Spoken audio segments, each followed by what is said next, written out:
This hand and these kids keep fucking with this hand. What's going on with this? Well, you know, instead of doing drugs, they're literally just like getting possessed by spirits. Yeah. That's crazy. Yeah, a lack of frontal lobe development.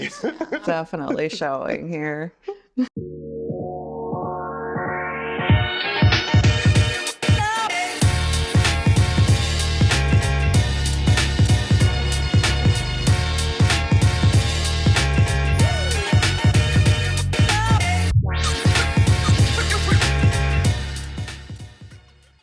Hello and welcome to the Lost and Faded podcast, where we have faded and lost into our movie and film for the week.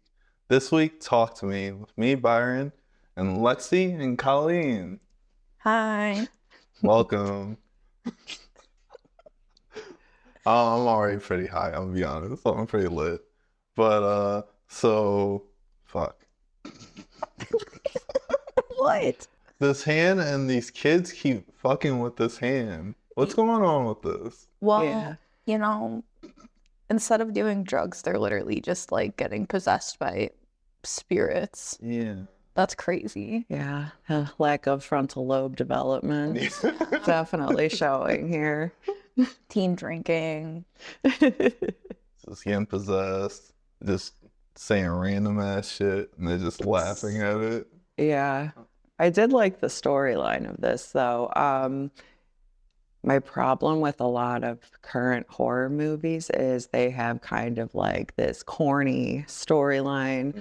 I didn't really feel like this was the case here. I felt like it was very well written. It said a lot about, you know, just coming of age issues, not fitting in, mourning, grief, loss. I thought it was well put, and it also tied in well with Evil Hand. Yeah, the evil hand. Yeah, the pacing was really good. I know it's like a shorter movie too, which is kind of nice, but the pacing feels good on it. Like it doesn't feel like it's too fast or slow. It never lingers. Yeah. Everything feels meaningful, what you're saying. Yeah. How do you guys feel about the cast? Like, main girl, Mia, how do you guys like her? I really enjoyed her character. Same. I felt like she did a great job of encompassing a feeling that's not necessarily easy to explain. I really enjoyed her character, the development, the personal struggles she overcame, the external struggles. It was a really good story of self-preservation. Really, towards the end, I stopped liking her. I feel like. But the spirits were taking over. Yeah, the spirits were taking over. That wasn't really Mia anymore. We'll say that much. Yeah, it was very good, very captivating. With you saying you didn't like her, she really went outside of her character and became consumed by this closure. Yeah. And she was hurting the people that were there who loved her and cared for her. And it was, I could see where She was just pushing it a little bit. Yeah. And I was like, calm down, sit down, maybe. When you start seeing stuff, let someone know faster. Yeah. Yeah. Yeah, when she was asking everybody, like, oh, are you guys still seeing stuff too? And everybody's like, girl, no. Yeah, maybe that would have been your sign. Nobody explored that more. No one even, they just moved on with their lives. Like, they were said like, that shit. The whole thing with Mia's friend's brother, Riley. Yeah. That whole storyline was insane. Made my skin crawl. Yeah, that was probably the scariest shit when he was dude, possessed. Yeah. I forgot that, because when I was watching the movie, I was like, oh shit, this isn't Hereditary. So I forgot that that whole scene happened where he was bashing his head, and I was like, that's horrifying. That kind of horror scares me. It really makes you tense. Because it's too realistic, yeah. With that, how'd you guys feel about the effects? Oh, it was really good. Yeah. Yeah, I enjoyed the effects. Even when he was in the hospital and looking at him, I was like, oh my God, that's horrifying. Yeah, the injuries were also very realistic, very believable. Yeah, it was scary. I enjoyed the part, the possession part.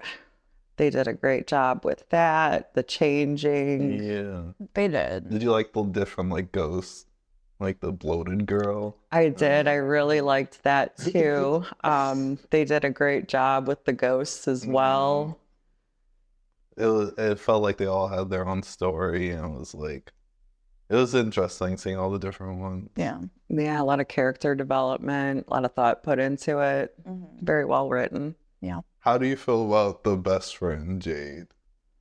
She annoys me, but I also kind of understand her. Yeah. Because it's like she didn't want that shit to go down in the first place. And Mia's the one who was like, yeah, you can do it, I guess. And then obviously Mia heard her mom, so wants to talk to her. Insane. So like the whole plot point like after the Riley storyline, or like her like personality after the Riley storyline, I feel like made sense and was kind of justified. Yeah. Like when Mia shows up to the hospital and they're both like, please get the fuck out of here. Really? Like, I was like the next day. Like, yeah. give it some Like, days. gotta give it some time. But like earlier, she just seemed very like, I feel like a lot of people had friends like that growing up where they're just like very like boy focused, and it's like, oh, I'm just like, I was gonna hang out with him and like, Yeah. And Mia's like forcing herself into her life. yeah. It was yeah, very interesting dynamic between those two. And also just very relatable being in high school and not always being the most empathetic towards your friends and kind of being self-absorbed. Yeah. It's very real. Hmm. I liked her best friend's mom. Yeah, she was really cool. She was a good person and like definitely just like was looking out for Mia in the long run. And I feel like when you are missing a mother figure, like a lot of the time you have a friend that like has their mom that's there for you. So it's like that was also another like very realistic like life aspect of it too. Yeah, that's really fucked up what happened to her. Yeah. Not that. Yeah. She leaves for one night. I just thought it was crazy, like the lengths that this evil spirit would go to manipulate her, the way it would get inside her head. Yeah. It knew like what was in the deepest and darkest corners, and it used her lack of closure with her mom's suicide to manipulate her. Literally. Mm-hmm. Do you think it was ever her mom? No, I don't.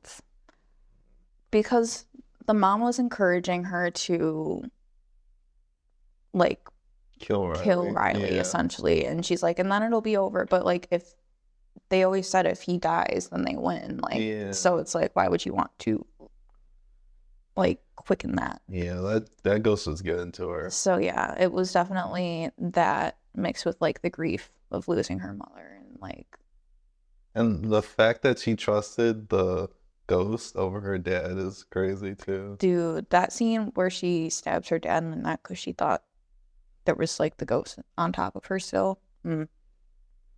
That was crazy. That was really good, like timing in cinema, like just the timing of all that. Yeah. Well, Insane. okay.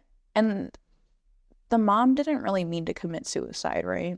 Or is that just like a fake thing? Because the way I interpreted it was she didn't mean to commit suicide, but by the time they were trying to get her help, they couldn't like open the door. Yeah, I think so. I think that letter was real, but the ghost was saying it was fake. Okay. And she was like, I'm gonna trust my ghost mom over my actual dad. Yeah, the Yeah. ghost was telling her what she wanted to hear and what she wanted to believe. And that's why she ended up, hurting her dad because he was trying to tell her the truth. Yeah. And she didn't want to hear that. And she was so far in already. That's true. I'm gullible, I guess I would have. The ghosts. Yeah, it's changing to who you want to talk to. It's Yeah. trying But to it get in just, your head. yeah, says a lot about, the energy you keep and how negative environments will foster a negative mindset, and it kind of manifests from there. Yeah. True. Mm-hmm. Do you think Jade's boyfriend was really more into Mia than Jade? Dude, That was also a very complex aspect Yeah. of that was wild. that was another element I felt that added to this storyline. I felt like Jade definitely would pick up on that and become a little put off, and that kind of added towards some resentment. Yeah. Animosity. Yeah. And another very relatable thing, being young, insecure, and ruining friendships over guys. But then, but then Mia definitely like was into him still. Yeah. And that was shitty to like, because, you know, I feel like Jade, like if they had had a conversation when Jade and what was his name, Daniel? Yeah. When they were talking, if Mia was like, hey, like, I know that we didn't have like that complex of relationship, but like, can you not? I feel like she would have. So it's just like, It's very messy. yeah, it's like, it again shows the immaturity of them because they're in high school, but it's like, normally you would just communicate like, hey, like. But how often, like, do high schoolers communicate, especially high school girls? Realistic. Non-existent. Literally just gonna be shady and like post stuff on social media. Yeah. It was, again, just a really good story about coming of age in that aspect. Very relatable. How they brought like the fucking social media stuff into this with like posting the stories of the different possessions. Yeah. That's wild. Truly. I think about that. I was like, when I was watching it, I was like, would I do it? And then I was just like, no, because I won't even fuck with a Ouija board. So like, again, dumb kids. Yeah. I mean, like, valid. And I mean that the best way. Delete.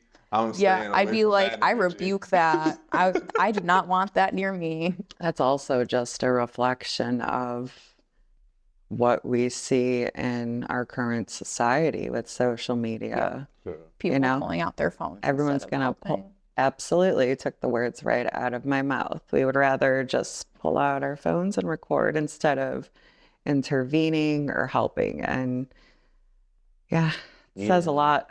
Especially in the intro, when that brother was bringing his brother out of the party and everyone was like taking a video of him being all fucked up.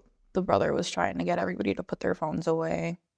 Shake my head. And it's like, even when Daniel like had his like first little possession, like that was wild. Like the stuff that was happening in these videos could have been life ruining, and it was like, why? That's crazy. Like you could see every time they pulled the hand out, the first thing everyone did was whip their phones out. Yeah, which I feel like it was also another pivotal point when Mia was like, okay, we're gonna keep doing this, but we're gonna keep the phones away. But then I noticed that Riley and his friend weren't. I was like, they have their phones out. Be showing all their friends at middle school tomorrow. Probably.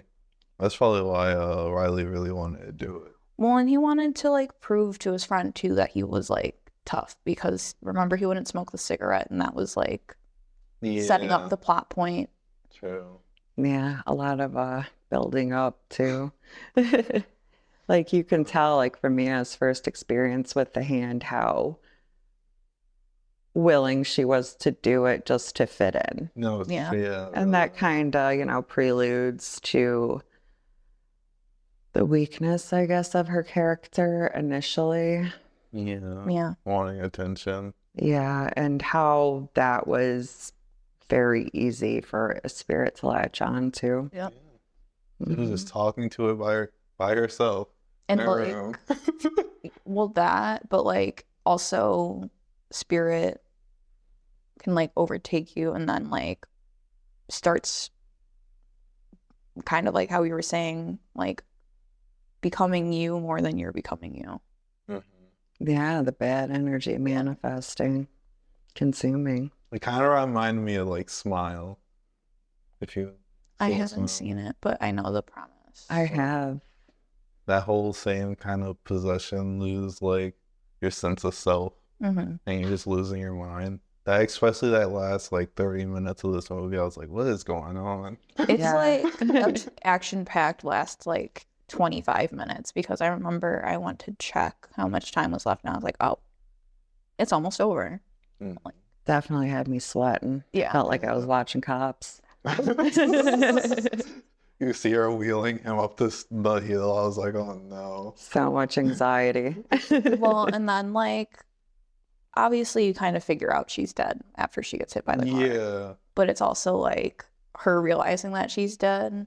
And the way they end the movie, I feel like is so perfect. Like It's really her good. becoming one of the spirits that people are talking to with the hand. And it's just like A24 movies are just very well done. Yeah, they always are.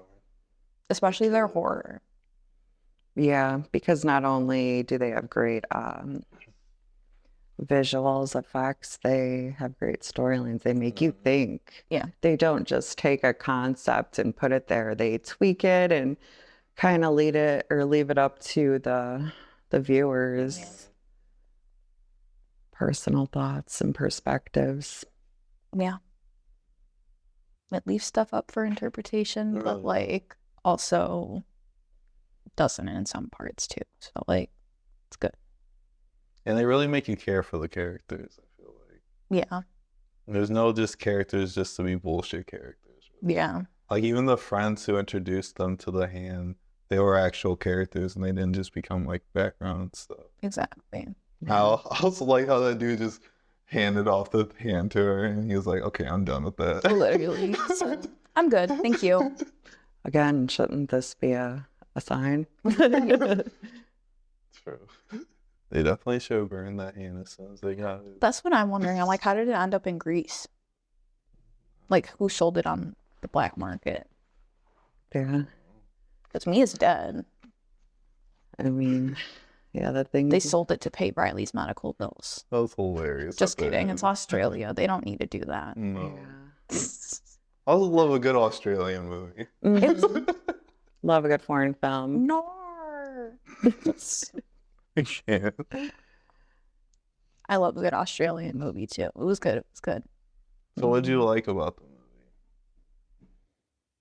A lot of it. I liked the horror aspects of it and like special effects wise and like the psychological horror as well, where it's like keeping you on the edge of your seat and like keeps you wondering what's going to happen next. Yeah, it was really good at holding tension too. Mhm.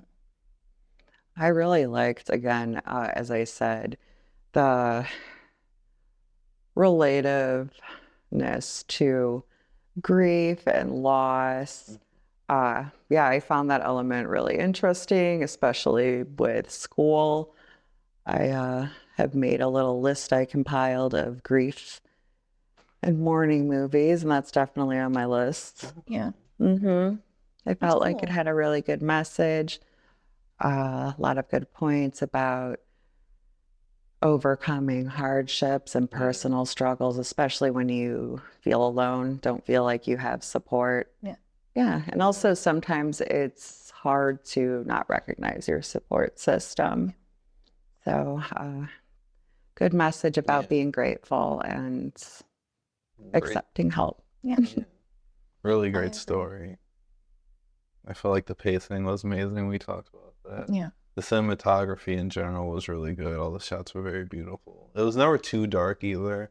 That's a lot of horror movies that are like, they get too dark and you're like, what am I looking Yeah. at? Waiting for something to pop out of the shadows. Yeah. Yeah. It got dark without getting too dark Yeah. also, if that makes sense. It explored a dark topic without going like crazy and using outlandish stuff that maybe wasn't necessary just for shock value. Yeah. Everything had a good place in the movie. It flowed nicely. Not too many jump scares. More of a like, the horrors were like, we're a different type of horror. It's like psychological, like Yeah. How do you guys feel about jump scares? You guys fan of the jump scares, or you think they're cheap blows? They can be cheap with too many of them. I think like perfectly timed ones are good as long as it's not too much and it's just not bullshit. I feel like at this point I know when to expect them a lot of the time because of the music. Yeah. That I does it all. feel like it can be done well. It isn't meant to be done well. I feel like jump scares are just an easy go-to to Yeah. create like, ooh, like shock, like, oh, I didn't see that coming. But I feel like a well done jump scare, like tastefully, I can appreciate that. Yeah. So for my rating system, I do how high you should give it for the movie. So Well, I do bong rips. How many bong rips would you say? I'd give out of 10, like Yeah. out of 10 bong rips. Yeah. Yeah, I'd probably give it 6 or 7 bong Okay. rips. Yeah, you don't want to get too crazy high, but you definitely want to be decent. You want to follow it, but definitely adds to the shock level. Yeah, really well. How are you, Colleen? I would say like a 5 to 7 range. Okay, that's a good Feel range. it out because it's like I said, like the pacing Yeah. moves really like quickly and not moves really quickly, but it like moves nicely and the movie is short. So it's like you don't want to get too Yeah, you don't want to get too faded. blasted. You want to find a sweet spot where you can still follow, but then you're like, whoa, man, that was just crazy. So it really blows your mind. As Yeah. long as you're vibing those first few hand scenes. Yeah. Yeah. Hand So- scenes are definitely good to vibe. So, Mom, pick me up. I'm scared. All right, well, thank you for watching. Bye. Bye.